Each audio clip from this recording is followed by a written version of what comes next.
ನಾನೇನು ಹೇಳಲ್ಲ, ನೀನೇ ಕೇಳಾಗಿದ್ದೀನಿ ಕೇಳು.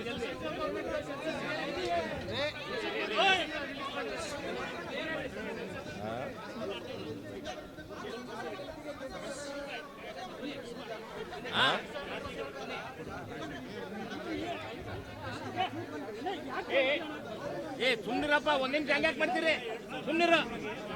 ಸುಮ್ನಿರು. ಈಗ ಕೇಂದ್ರ ಸರ್ಕಾರ ಜಾತಿ ಗಣತಿ ಮಾಡ್ತಾ ಇದೆ. ಅದು 27ನೇ ಇಸ್ವಿಯಿಂದ ಮಾಡ್ತಾರೆ. ಆದರೆ ಸೋಷಿಯೋ ಎಕನಾಮಿಕ್ ಸರ್ವೆ ಮಾಡ್ತೀವಿ ಅಂತ ಹೇಳಿಲ್ಲ ಎಲ್ಲೂ. ಸೋಷಿಯೋ ಎಜುಕೇಷನಲ್ ಸರ್ವೆ ಮಾಡ್ತೀವಿ ಅಂತ ಎಲ್ಲೂ ಹೇಳಿಲ್ಲ. ಸಾಮಾಜಿಕ ಶೈಕ್ಷಣಿಕ ಸರ್ವೆ ಮಾಡ್ತೀವಿ ಅಂತ ಹೇಳಿಲ್ಲ. ನಾವು ಮಾಡ್ತಾ ಇರ್ತಕ್ಕಂಥದ್ದು ಸೋಷಿಯೋ ಎಜುಕೇಷನಲ್ ಸರ್ವೆ. ಸೊ ಅದ್ರ ಜೊತೆ ಜಾತಿ ಗಣತಿನೂ ಬರ್ತದೆ. ಸೊ ಅದರಿಂದ ಕೇಂದ್ರ ಸರ್ಕಾರ ಮಾಡೋದು ಜಾತಿ ಗಣತಿ ಅಷ್ಟೇ, ನಾವು ಮಾಡೋದು ಸಾಮಾಜಿಕ ಶೈಕ್ಷಣಿಕ ಮತ್ತು ಜಾತಿ ಗಣತಿ.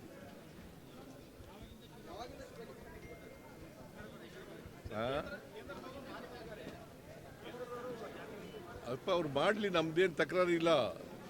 ನಾವು ನಮಗೂ ಅವ್ರಿಗೂ ವ್ಯತ್ಯಾಸ ಏನು ಅಂತಂದರೆ, ನಾವು ಸೋಷಿಯೋ ಎಜುಕೇಷನಲ್ ಸರ್ವೆ ಮಾಡೋದು, ಸೋಷಿಯೋ ಎಜುಕೇಷನಲ್ ಸರ್ವೆ. ಸೊ ಯಾಕೆಂದರೆ ಸಾಮಾಜಿಕ ನ್ಯಾಯ ಮಾಡಬೇಕಾದ್ರೆ ನಾವು ಅವ್ರಿಗೆ ಸೋಷಿಯೋ ಎಜುಕೇಷನಲ್ ಆ್ಯಂಡ್ ಎಕನಾಮಿಕ್ಸ್ ಪರಿಸ್ಥಿತಿ ಗೊತ್ತಿರಬೇಕು. ಗೊತ್ತಿಲ್ಲದೆ ಹೋದರೆ ಸೋಷಿಯಲ್ ಜಸ್ಟಿಸ್ ಮಾಡೋದು ಕಷ್ಟ ಆಗ್ತದೆ. ಅದಕ್ಕೋಸ್ಕರವೇ ಈ ಸರ್ವೆಯನ್ನು ನಾವು ಮಾಡ್ತಾ ಇದ್ದೀವಿ.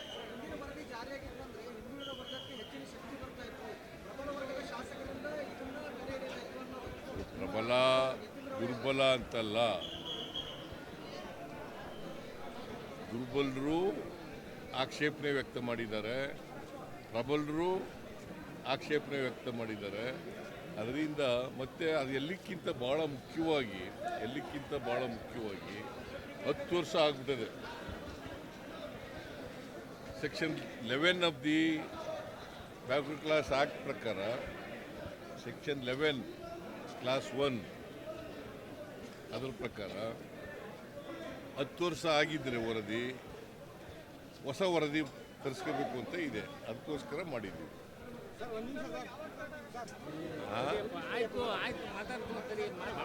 ನಾನು ಆಗಲೇ ಹೇಳಿದ್ದೀನಿ, backward class permanent backward class ಕಮಿಷನ್ಗೆ ಕೂಡಲೇ ಮಾಡಬೇಕು ಅಂತ ಪ್ರಾರಂಭ ಮಾಡಬೇಕು.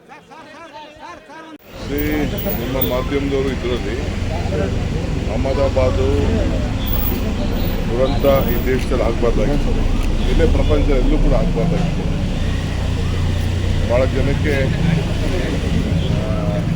ಬರ್ನಿಂಗ್ ಎಲ್ಲ ಆಗಿದೆ. ಅದನ್ನೆಲ್ಲ ಅವರು ನಮಗೆ ತೋರಿಸಿಲ್ಲ. ಭಾಳ ಇಂಟ್ರೆಸ್ಟಿವ್ ಎಲ್ಲ ಆ ಸ್ಪಾಟ್ ಎಲ್ಲ ನೋಡಿದ್ರೆ ಇನ್ನೂ ಸ್ವಲ್ಪ ಒಂದು 500 ಮೀಟ್ರ್ ಹೋಗಿತ್ತು, ಇನ್ನೂ ಸಾವಿರಾರು ಜನಕ್ಕೆ ತೊಂದರೆ ಆಗುತ್ತೆ. 2 ದೊಡ್ಡ ಬಿಲ್ಡಿಂಗ್ಗಳ ಮಧ್ಯೆ ಸ್ಟೂಡೆಂಟ್ಸ್, ಪಾಪ ವಿದ್ಯಾರ್ಥಿಗಳು, ಕೆಲವರಿಗೆ ಸ್ವಲ್ಪ ಕಡಿಮೆ ಧೈರ್ಯವಾಗಿದ್ದಾರೆ. ಮಿಕ್ಕಿದವರೆಲ್ಲ ಇನ್ನೂ ಭಾಳ ಆತಂಕದಲ್ಲಿದ್ದಾರೆ. ಆ ಪೇಷಂಟ್ ಯಾರು ಉಳ್ಕೊಂಡಿದ್ದಾರೆ ಆತನಿಗೆ ಸ್ವಲ್ಪ ಮೆಂಟಲ್ ಆಗೋನಿ ಜಾಸ್ತಿ ಇದೆ ಅಂತೇಳಿ ಸಾಹೇಬರು ವಿಡಿಯೋ ಕೇಳಿ ಖರ್ಗೆ ಸರ್ ಇಡೀ ಟೀಮೇ ಅಲ್ಲಿ ಬಂದಿತ್ತು.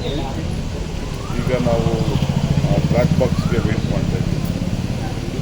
ಆಮೇಲೆ ಆ ಬ್ಯಾಟ್ ಬಾಕ್ಸ್ ಆದಮೇಲೆ ಇಡೀ ಪಕ್ಷ, ಕಾಂಗ್ರೆಸ್ ಪಕ್ಷ ಇದ್ರ ಬಗ್ಗೆ ಒಂದು ಸಾಂತ್ವನ ಹೇಳುವಂಥ ಕೆಲಸ ಮಾಡಬೇಕು. ಈಗ ನಾವು ಹೋಗಿ ಅನೇಕ ಪೇಷಂಟ್ಸ್ನೆಲ್ಲ ಈ ದೇಶಕ್ಕೆ ಬರಬಾರ್ದು, ಇಂಥ ದುರಂತ ಬರಬಾರ್ದು ಅಂತೇಳಿ ಅವರೆಲ್ಲ ಬಂದು ಅವರೆಲ್ಲ ಕೂಡ ಸಾಂತ್ವನ. ಇವಾಗ ಇನ್ನೊಂದೇನೆಂದರೆ ಇರಿಗೇಷನ್ ಮಿನಿಸ್ಟ್ರಿ ಬಗ್ಗೆನೂ ಭಾಳಷ್ಟು ಕ್ವಶನ್ಗಳು, ಇಲಾಖೆ ಕರೆಕ್ಟಾಗಿ ಸರಿಯಾಗಿ ಕೆಲಸ ಮಾಡ್ತಾ ಇಲ್ಲ. ಈಗ BJPಯವರು ನಮ್ಮ ಬಗ್ಗೆ ಮಾತಾಡ್ತಾರೆ.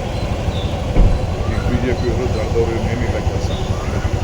ನಾವು ಅವ್ರಿಗೆ ಬೇಕಾದಷ್ಟು ಹಳೇದೆಲ್ಲ ತಿರ್ಸಿ ಹೇಳ್ಬೋದು, ಇದೂ ಹೇಳ್ಬೋದು. ನಾವು BJP ಥರ ನಾವು I don't want to comment ಆಗಲಿ. ಬೇಕಾದಷ್ಟು ನಾರ್ಮ್ಸ್ ಇದೆ. ನಾನು ಅದನ್ನು DGCಲಿ ಏನೇನು ಮಾಡಬೇಕು, ಏನು ಆಲ್ಟರ್ನೇಟಿವ್ ಫ್ಲೈಟು, ಮತ್ತೊಂದು ಅವೆಲ್ಲ ಏನೇನೋ ಇರ್ತದೆ. ನಾನು ಟೆಕ್ನಿಕಲ್ ಮನುಷ್ಯ ಅಲ್ಲ. ಡಿಬೇಟ್ ಆಗ್ತಾಯಿದೆ. ಸೊ ನಾನು ಪೊಲಿಟಿಕಲೈಸ್ ಮಾಡಲಿಕ್ಕೆ ನನಗೆ ಇಷ್ಟ ಇಲ್ಲ.